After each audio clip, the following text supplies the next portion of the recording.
Hello and welcome back to the Naked Marriage Podcast. We are Dave and Ashley Willis, and on this podcast, we address the truth about sex, intimacy, and lifelong love. And we are going to talk about another marriage myth because there are a lot of them. And the one we're talking about today is one that I think can create a lot of frustration. And so Dave's going to share it with us. Yes, and it is that as a married couple, we have to share all the same interests. Or maybe another variation of that myth is truly perfect compatible couples share all the same interests. And so the fact that we don't means that we're doing something wrong or that we married the wrong person. And we just want to dispel that myth today to talk about ways that you and your spouse can share more interests, because that is good when you can have some overlap in your hobbies and in the time you spend together, but how you're always going to have some differences and distinctions because God made you different. And he wants you to be one in marriage. But like we say a lot, unity does not mean uniformity. You can be unified and yet completely distinct, having your own opinions, personalities, preferences, and still be unified around those principles that matter most. And so in just really practical ways, we're going to talk about what that looks like, talk about how to celebrate each other's differences while cultivating more opportunities to share and appreciate each other's differences. And we'll share some fun stories along the way too. We will. And you guys, I mean, it makes me smile. We've been married at the time of this recording 23 years. And so, you know, we've had a lot of time to learn more about each other and what we have, our similarities, but also many of our differences. And I would say in general, I feel like we tend to have more similarities than differences, but I even think through the changing seasons of marriage, I've noticed that some of the things I thought we did have similar have changed because like we're going through different changes just in aging and in how we kind of see life and how we're coping with different hardships and things like that. And honestly, what I found is that it's really beautiful when you can really appreciate those differences. And so like, I would say early on, I think I believed this myth. I didn't realize I believed this myth, but I really did think like we need to have all the same interests and we need to connect, in every single facet of our life. And I think where I was getting this wrong and where a lot of couples get this wrong is, yes, we should connect every facet of our life in the sense of bringing our spouse into that knowledge of what's going on in our life. But that's not the same thing as them, doing our same hobby or seeing the world exactly as we do. Like that's not the same thing. And so I really had to learn that kind of the hard way because I think I don't know. I mean, we came from very different homes. I mean, I came from a primarily girl home. I have an awesome dad, but it was just, me and my sister and my mom and my dad. And really, it was just a very girl-oriented home. And that was the world, I lived in. And so it was kind of like most of whatever our girly interests were at the time, that's kind of what we all were into, And my dad is a very manly man and had his own interests too, but he never, I didn't really know about a lot of those. And then Dave, it was quite the opposite because you grew up with, two brothers. So there's three boys and then your sweet mom and your dad. And it was very much like just a male-dominated home. And so kind of your interests were obviously very different than mine. Yeah, our upbringings were different, our personalities, even though I would say we're much more alike than we are different. Yeah, we are. But still, we're different. We're different just in nature of being a man, one a woman. God designed us different, and that's great. I'm so glad he did because we can harmonize together in such a beautiful way. He made our backgrounds very different. He made a lot of our preferences different. A lot of them are the same, which is fun.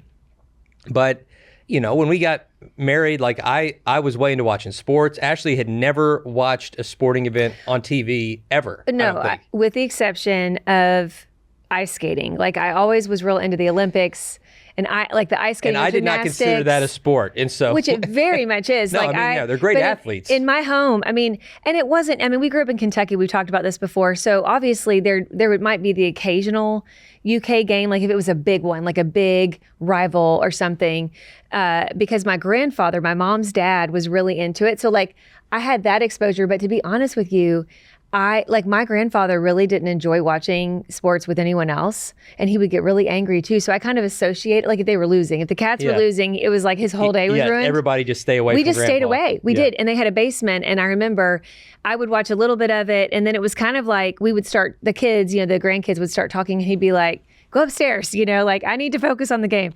And I love my grandpa. I mean, was a great man, but it just, I didn't have much of an association with going to sporting events, having it on in the background, or watching it for fun, or really any of that. So that was something that was really new to me, when we got married. Yeah, and Ashley, she didn't just dismiss it.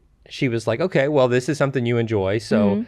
So you watch it if you like it. And then sometimes she would even watch it with me, which blew my mind, and I appreciate it. That took a while, though. It took a while. Yeah. And it's still not often.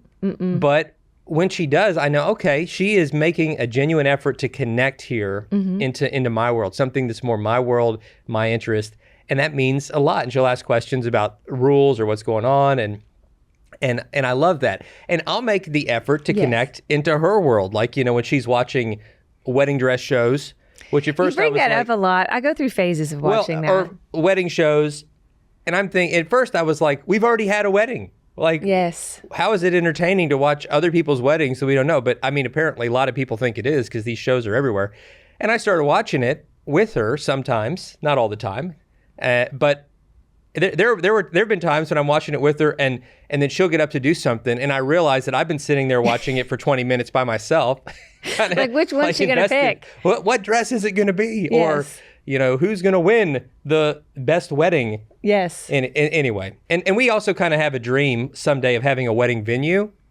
We really do. And so that's a way that we've kind of like combined our interest into something that we both love creating space. We love creating atmospheres where we can host and where great memories are made. Ashley has a gift for design. Ashley has a love for weddings. I've officiated a lot of weddings. I have a love for just the power of that moment, the magnitude of that moment. And then what we do with marriage ministry together. And so for us, a way to kind of combine all that together into a dream is that someday we want to have a wedding venue of our own where folks can come and do all that. And so it gives us a chance to dream. And I think that one thing that every couple needs is they've got to have dreams about the future. Dreaming together, not just his and her individual dreams, even though it's okay to have specific career aspirations or specific goals. I mean, Ashley just finished a master's degree program in counseling, and that was something that she did, and I cheered her on in that, but that was her doing the work. And there are going to be different aspects of marriage that are like that, where it's one of you really taking on the project and the other one supporting and cheering on. But then there should be other times where you're like, collectively, what can we do? How can we do this together? And I love the fact that we get to work together. We didn't always work together. We've had different jobs, individual jobs. There was, a season where our kids were really young and Ashley was at home for a season. She's always been the hardest working person I know, whether at home or out of the home. But we've had a lot of different kind of jobs, but being able to now primarily do our work together is a gift. Now, even still, there's still some work we do individually. Yeah. Like I'll still preach some on my own. Ashley will go speak at women's events on her own. Ashley does some counseling now. We'll do some different things individually, but most of our work is collective. So I think the more you can overlap, the better you are. But these couples that think we have to do everything together, really you're limiting each other and you're going to just end up frustrating each other. Right. Because I think that, it's good to have something that maybe has always been an interest of yours that you get to come back to and enjoy, because there's something about having, you have to watch this. Like, you don't want to go to that to where it's out of balance and you're getting away from your spouse and family and you're just constantly wanting to go golf, or you're constantly wanting to go, whatever that thing is, and just be away. But on the other side of that, I do think it's healthy for each spouse to individually have something that they're interested in, because being able to go do that individually, it really does something for you, and can bring you joy to where when you come back home or when you enter back in, with the family, re-engage after doing whatever that activity is, or interest is, you come back better because you've been able to kind of, I don't know, kind of feed your spirit, so to speak, and doing this thing that you love and something maybe you're good at and maybe with a group of people who are also into that thing, And I think that's a beautiful thing. I know for me, it's looked a lot of different ways. Like I love dance. I danced, my whole childhood was dancing in some capacity, and taking dance classes. And then I was a competitive dancer with my dance school, and I absolutely loved it. It was just such a big part of my childhood. And there came this point, I think it was right after we moved to Augusta. I had just had our second child. I wanted to get back in shape, but I also, more than that, I really wanted to connect with some like-minded people. And I had heard through the grapevine that our church had a dance team at the time. And I didn't even know what this was. Like, I didn't grow up in a church that had a dance team. I think I automatically thought it was kind of weird, to be honest with you, which a lot of you probably think that too. Well, I didn't know what to think. You were picturing, I don't know what you were picturing, but it was probably just something like I don't know. I mean, honestly, I really just didn't have a framework for it, but I just thought that sounds kind of bizarre. But the more I heard about it, it's really kind of like a worship dance. I mean, but truly dancing. Like we had choreographed numbers to worship music. Sometimes it would be like worship hip hop, like Toby Mac, like really cool, So it would do anything from like a lyrical dance with tasteful, costumes on, obviously. But then it would be like, I know this song Diver City by Toby Mac was one of my favorite dances that I actually got to choreograph alongside my co-leader. Eventually I became leader of it. I wasn't. Most of the time it was my dear friend Errol, and he did a great job leading. But when he left, I got to co-lead and choreograph with my friend Hope. And it was just so much fun. But like before I entered into joining this dance team, the reason I wanted to do it was to reconnect with something that I loved. It was an interest that I loved. Now, Dave has never taken a dance lesson. I mean, if we're on a cruise and there's like a dance class, you'll indulge me and go do that dance class. Yeah. But like you've not had, like dance isn't your passion, It is not my passion. I'm not particularly good at it. I think you're pretty good. Even on a cruise, I usually need at least one glass of wine before I can be talked into it. But we have a good time once we do it. We really do. And it's like once I get out there and we're dancing, I'm like, this is really fun. And I love that we get to share. I love the way your face lights up. When we're doing I love it because you love it so much, and you love it when I join you in that, knowing that it's not really my thing. But I don't expect it. Right. It's not like this pressure thing. You don't pressure me, because there are a lot of times she'll get out, even at our XO marriage events, which you got to come to someday. They're so fun. Yes.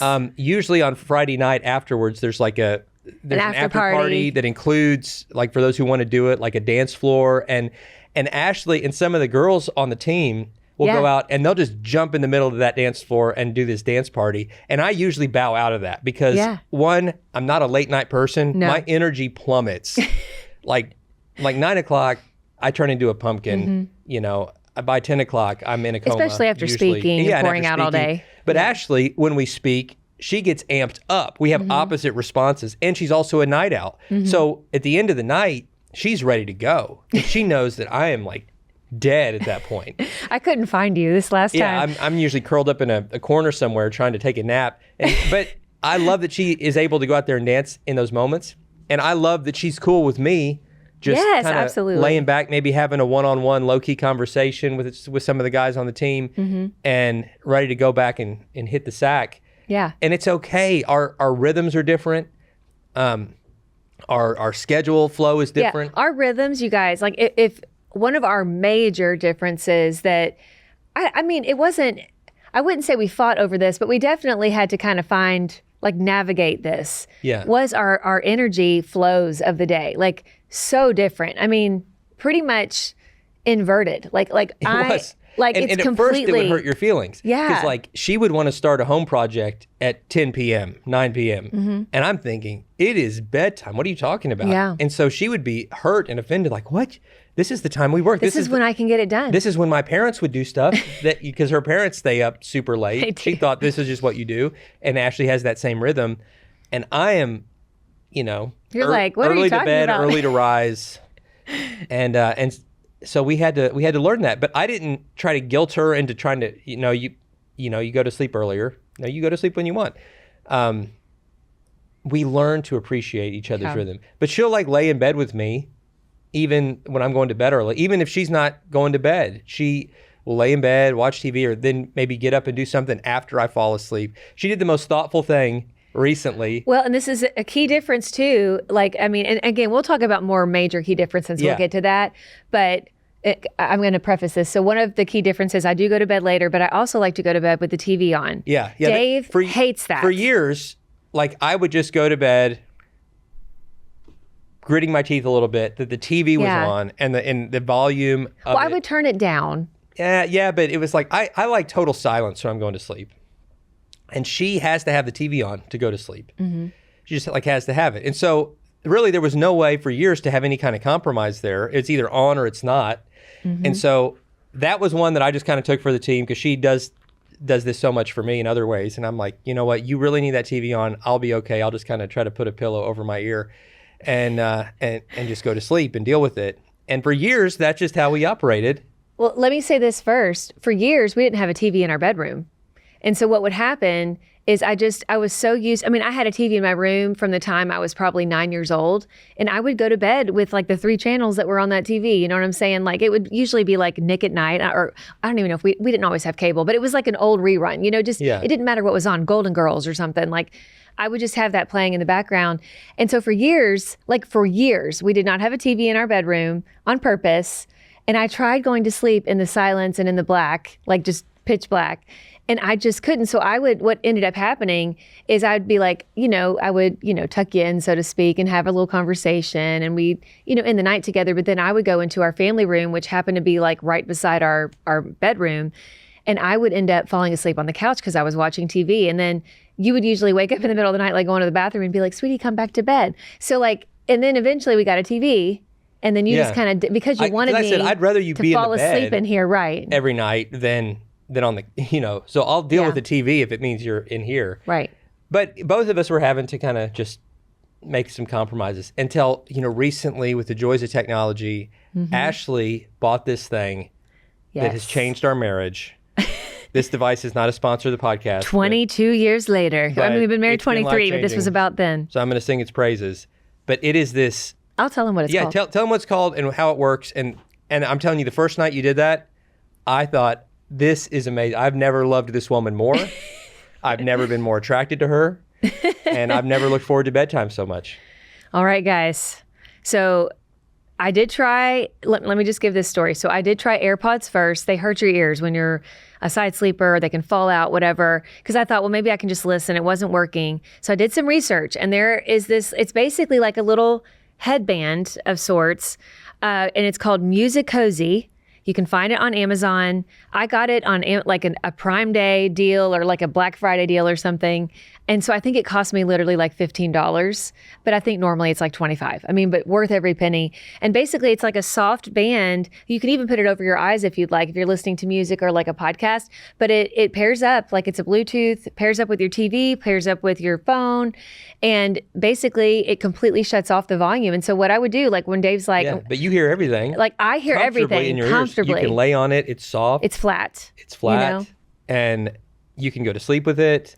And I don't hear a thing. It has been so awesome. And it has been amazing. So you get what you need, I get what I need, and everybody's happy. It's been like the best thing. And I can tell, like, we'll say our prayers, we'll give each other a good night kiss, and then you roll over and you, like, I feel like, I don't think you were necessarily, and when you can speak to this, I don't think you were necessarily like, gritting your teeth going to bed if I had the TV on a low level. I was used to it. Yeah. But early this years, is way better. It was hard. It's still not ideal. But the moment that the volume disappeared, I was like, I'm getting better sleep. Because I still would sometimes wake up to the volume of the TV. And so my sleep is not interrupted anymore. I mean, it's just great. It's great. Yeah. So check it out. Learning to look for ways to help your spouse get what they need instead of just trying to change them and say, well, it's dumb that you need that. I think that's where a lot of couples really fight. It's like, it's dumb that you like doing that. Why? That's lame. Why would you ever want to do that? Like if your husband is really into whatever, your wife's really into whatever, like, why do you need that? I don't need that. Well, help them have what they need to be at their best. And yeah, if it gets way out of balance, if his need to play golf is a way to connect with guys and blow off some steam and get out there, and all of a sudden that turns into this daily idol that's sabotaging the marriage, and it's an escape from the family, and it's really out of balance, then yeah, that's a huge issue. And you got to be able to just guys put those golf clubs aside for a while to really rebuild marriage. Jimmy Evans has talked about that with that same issue. He said golf was kind of a god for me early on, and it almost wrecked my marriage. But now he's got a lot of balance with it. So it's not that golf is evil or any hobby is evil. It's just any good thing can become a bad thing when it gets in the wrong order. Yes. And so you just got to make sure your spouse knows that they're number one. They're the most important thing. And then once you're doing everything to make sure they know that, then help each other have whatever your spouse needs to be at their best and celebrate it with them, like cheer them on with that thing, whatever it is. And in their interests and maybe some friendships that are healthy, obviously, individual friendships where, like they may not necessarily also be your spouse's friend, but this is a good friend to your spouse, like encouraging them to get with those friends. Those are, some big differences too. And I know, back to the dance team story, I really got excited about this because I think you saw my need, because at that time I was at home with 2 young children. And not only did I want to get in shape and want to meet new people, but I needed something to get me out of the house. You know what I'm saying? Yeah. And I think where we make this big mistake thinking we have to have everything alike is we're really looking to our spouse to fulfill our every need, to fulfill our need, for socialization, that it all has to come from our spouse, and to fulfill our need for entertainment. It all has to come, with our spouse, and to fulfill our need for some of our health needs, even if I'm going to work out, it has to be with my spouse. And that's just not true. And that's a very, like you said at the beginning, it's very limiting, and it's just going to end up with a lot of frustration for both of you. And so I remember when I was, I heard about the dance team and I found out they practiced, it was a 3-hour practice once a week. And then of course, when we would have performances on Sunday, during the Sunday services, that would require me to be there for all 3 services. And so it was a bit of a time sacrifice. And I knew that would require Dave, being with the kids. He would have to adjust his schedule to be with the kids. And so I remember at first I kind of shut it down, but then when we talked about it, you saw how I lit up about it and was so excited. And I think in your mind, and you told me this later, you were like, I just knew that this is something that, would just bring you joy. I mean, it would just bring you joy for a lot of reasons. And so you immediately were like, Ashley, don't shut down this idea. This is a great idea. I'll figure it out. I'll be with the kids and you go enjoy yourself. And that I did the dance team, for years. And it was such a gift in my life. I mean, some of my best friends came out of just that dance team, meeting them through the dance team till this day. I've been friends with these girls for 20 plus years, about 20 years, I guess, about 20 years. And that's just so sweet. Yeah. And so I'm so grateful because I'm so thankful for those relationships. Exactly. That season you really needed not only the social aspect, but to get out there and use that gift again. Right. And to be able to do it in a way that built community, that helped just be more physically active, and also was a form of worship, which exactly, it was so good. It was so cool how it all worked together. And so find ways that your spouse can thrive. If they're into certain kind of exercise or certain hobby and it's not your thing, it's okay. Cheer them on in it. You don't have to, like Ashley said, do it all together. I went through a period where I was running a lot. I'm not anymore, but now I'm more of the walking speed. But I was jogging a lot, and so I tried to get Ashley into that, and it was so not her thing. And I did try. I tried to give it a good go. Yeah, she even did a 5K. I did, yeah. Which was really cool, and I was so proud of her. But it was clearly not her thing, and so I was like, "That's fine. I'll do this, and you do you." And she's been active in so many other ways, just kind of like dance or Pilates and some of these other things. It's not my thing, but it's great. It's great for her. And so cheer each other on. That's right. And I remember in that season when you had the goal of running a marathon, clearly I'm not going to be your running partner. I would be holding you back. And I'm more of a fast walker. I love walking. And then of course, dance and other things. But he was, during that time, he knew he had to train. So he's like, I need to be able to take the time to train. And again, this isn't my interest at all. I don't care if I ever run a marathon. I think it's amazing. I'm so impressed with Dave and everyone who's ever run a marathon. I was super slow. Don't be too impressed. Well, just the fact that you did it, I'm like, wow. I've never wanted to do that. But plus, I don't know if I could, maybe with the right training, but it's just not been something I've had a passion for. You totally could. You just don't. It's not your thing. It's just not on my list of goals, And I knew that this was so important to you. And so I remember you kind of questioning like, well, how am I going to make time to train, and who am I going to train with? And you started just going by yourself, but then you realized really fast, you're like, no, I need to train with someone. And there've been several people. Like there was Josh, who is still, I guess, a Marine. He's still active duty. Yeah, he was a great training partner. He's a great pushed trainer. me a lot. And then you had an Olympian that you occasionally did some runs with. You remember that? Yeah. My friend Pardon, who was he ran the Olympic Which is marathon so cool. in Rio with Zimbabwe, his home country. Yep. But he'd come to college in Augusta, Georgia, and stayed there. And great guy, was part of our church. Super fast, great guy. And yeah, he did a run with me. Like I'm dying. He's smiling, not breaking a sweat, being so polite. Just like.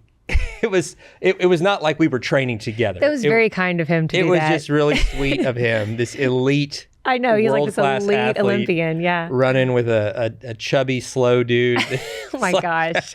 And then we would go, this is at the Augusta Canal. If you're ever in the Augusta, Georgia area, you have to go to the Savannah River / Augusta Canal.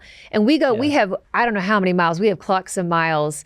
Mostly you doing, when you're training for your marathon with various trainers. No, we walked together. But we have walked there so many times. We even kayaked it. Exactly. But we've seen Pardon. Remember, like when he was still living there, we'd be walking and he would literally just zoom past us and we'd see a hand up in the air and we were like, oh, there goes Pardon.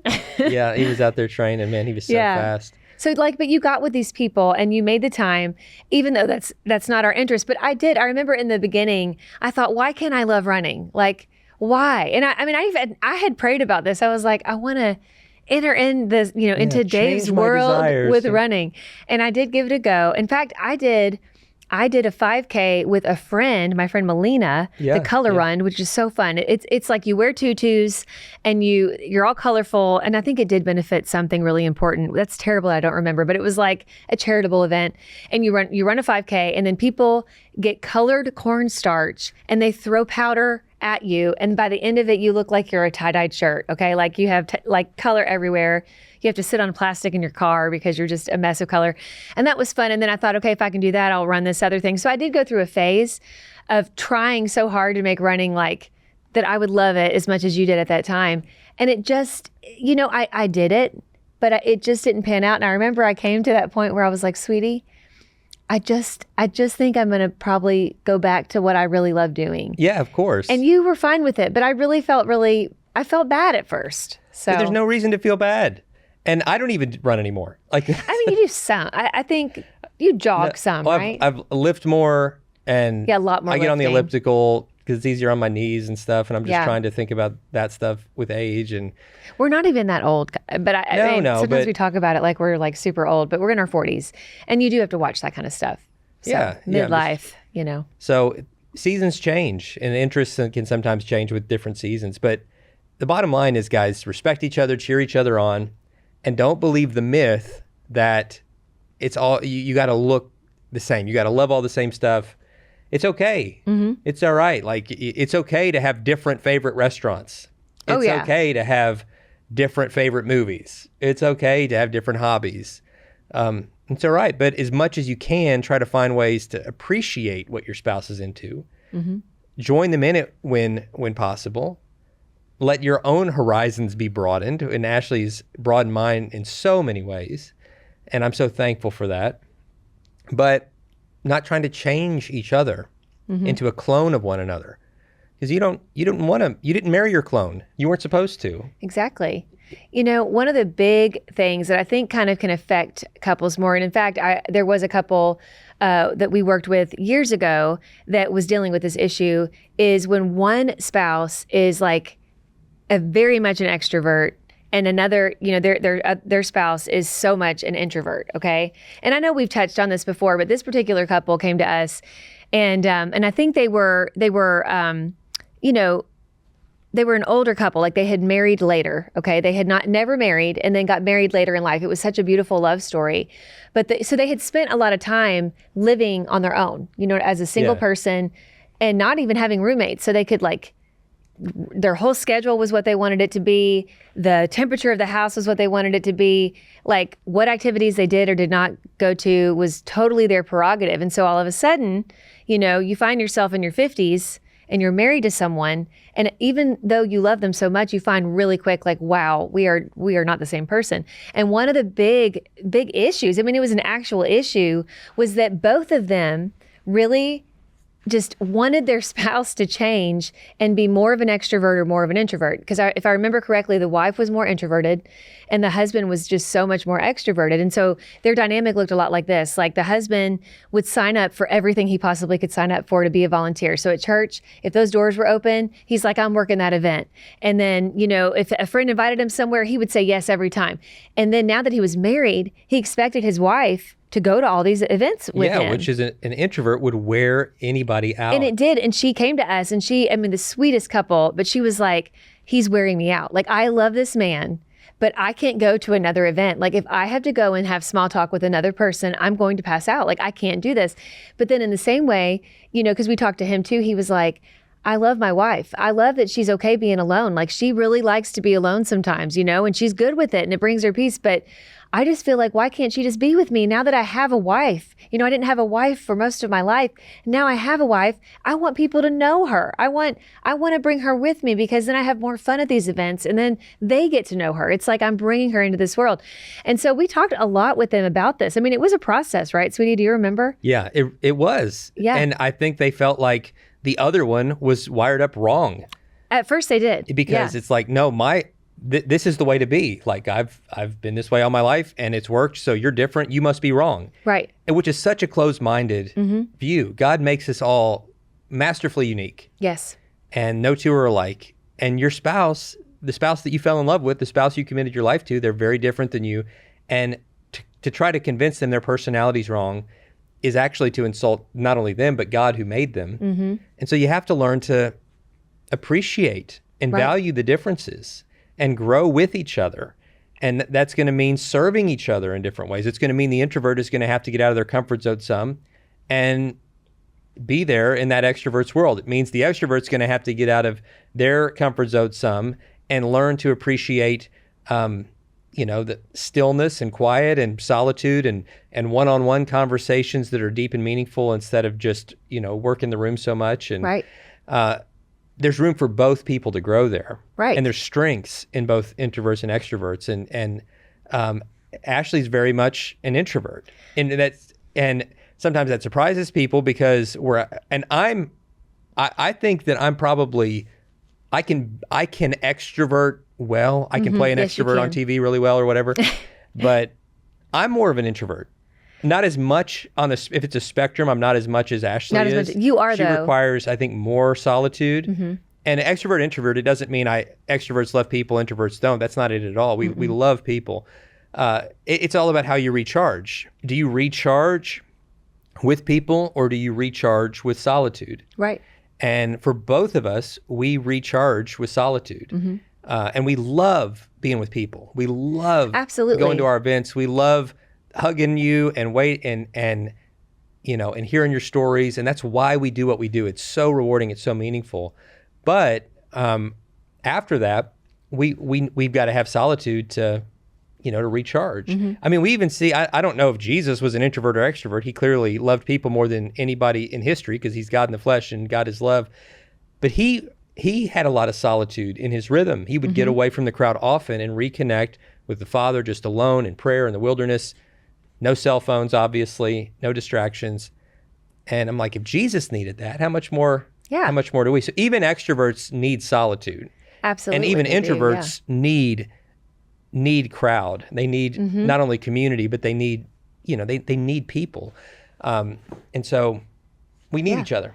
We do. And I remember this couple, it took them a while because I think part of it was they had been single for so long and not had to really try to work it out with someone else, and all of a sudden they're like, wow, I really love this person, but they're not exactly like me. I think it was a bit of a curveball in that way, but they, this was many years ago. They're doing great, and it's funny. The husband has even started doing something that requires solitude. I mean, he has a hobby that he's a very talented artist and he's been doing, and that's not with people, but it is a joy to all these people. And I smiled when I saw that because I thought, well, that's something he has to do alone.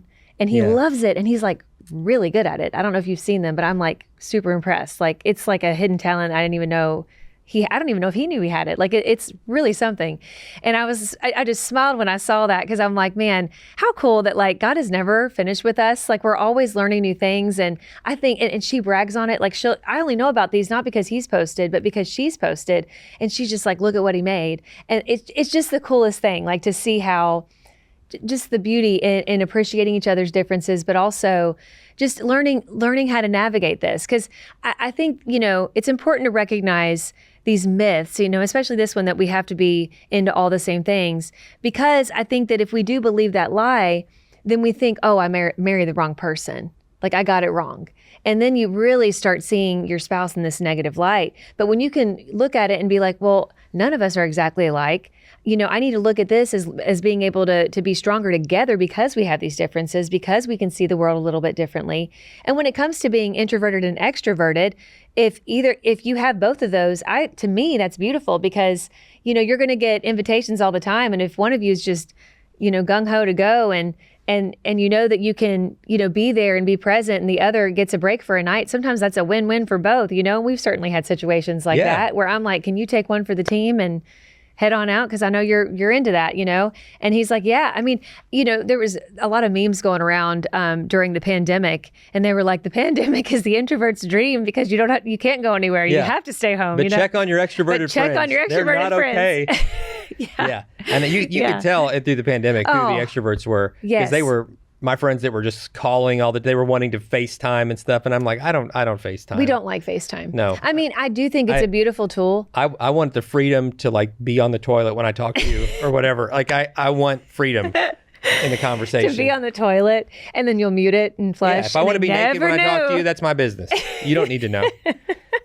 So, oh my gosh. But the extroverts, they want to see you. They want to, and I love that. I love it, and I love. We need both. We do. need both. Let me tell you though, I'm gonna get a little bit on a soapbox, okay? And this is coming from a loving place, but this is coming from too an introverted Christian, okay? I've been introverted my entire life. Like I've never even been extroverted. I mean, from day one, I've been, and I've always been a people person too. Oh, you love people. That doesn't make sense to people, but every time.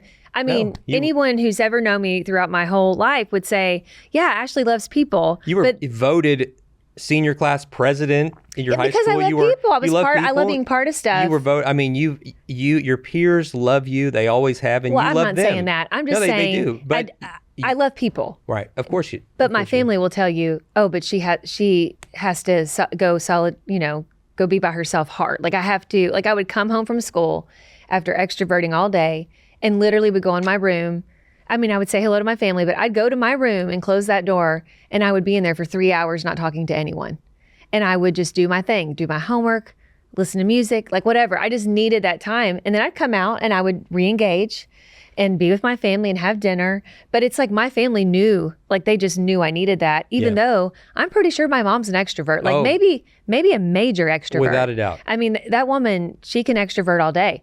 And I just so appreciate that they realized that about me. But what I want to say is this. I've seen some posts going around as of late, and I don't know, I'm sure the heart of this is good, but it kind of is giving this message like, introverts need to deny their need to have some alone time, especially if you're in ministry, vocational ministry, or just you spend a lot of your time volunteering in ministry, that basically you need to deny that and extrovert. And that if you're not doing that, then basically you're not fulfilling God's call.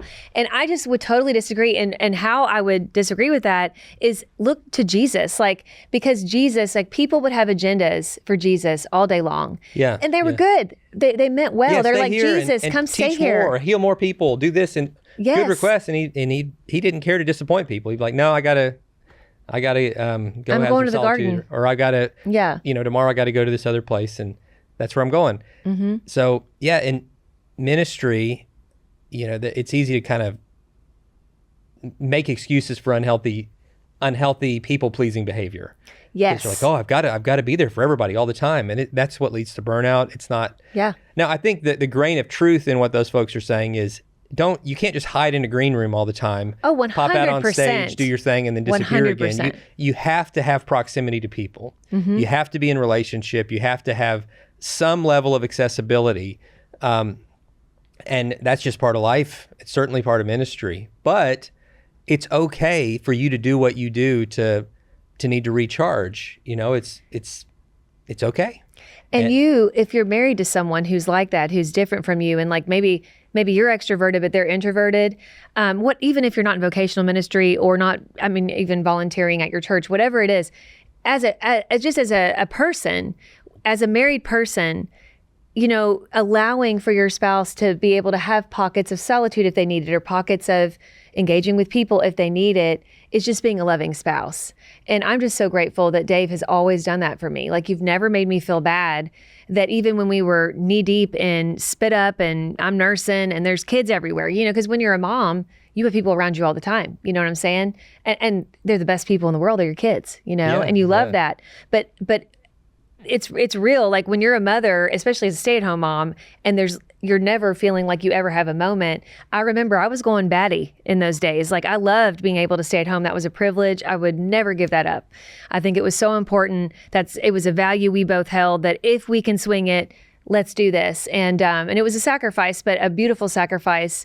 And I'm so grateful. But I remember I really needed a moment. And so when you would come home from work, you knew I needed a moment. I literally kiss you, talk to you, and I'd be like, I'm going to go in here for like an hour, or go on a drive for like an hour. I'm going to come back better. But I needed a moment. Without a doubt. It's like tag team. Yeah, it was tag team. Yeah, I got the kids. You go do your thing. Yeah. And you needed that. And you didn't make me feel bad. No. Yeah. Like, well, why can't you just be okay and talk all day to the kids and then me and then everybody else who needs something from you? And it was like, you realized she needs this. She'll come back to us better because she just needs a moment. You know? Help your spouse have what they need, guys. That's what this is all about. And so maybe, like all of our episodes, they're designed to create meaningful conversations for you and your spouse. So just talk to your spouse and just ask them, like, hey, what could I do to help you be at your best? What's something that you need that you maybe you're afraid to ask for because you're afraid it sounds selfish or whatever? And no, that's something I want to serve you by helping you to have. Mm-hmm. And so let's talk about that. Let's talk about ways we can serve each other in that way, ways we can celebrate each other's differences. And I hope it leads to more connection in your marriage. So thank you so much for tuning in. Do us a favor and share this episode. I think it could lead to some meaningful conversations in your friends' lives and other people's lives as well. Don't let friends believe this myth that could undo or harm their marriage. And I think this conversation could help. That's right. We'll see you next time.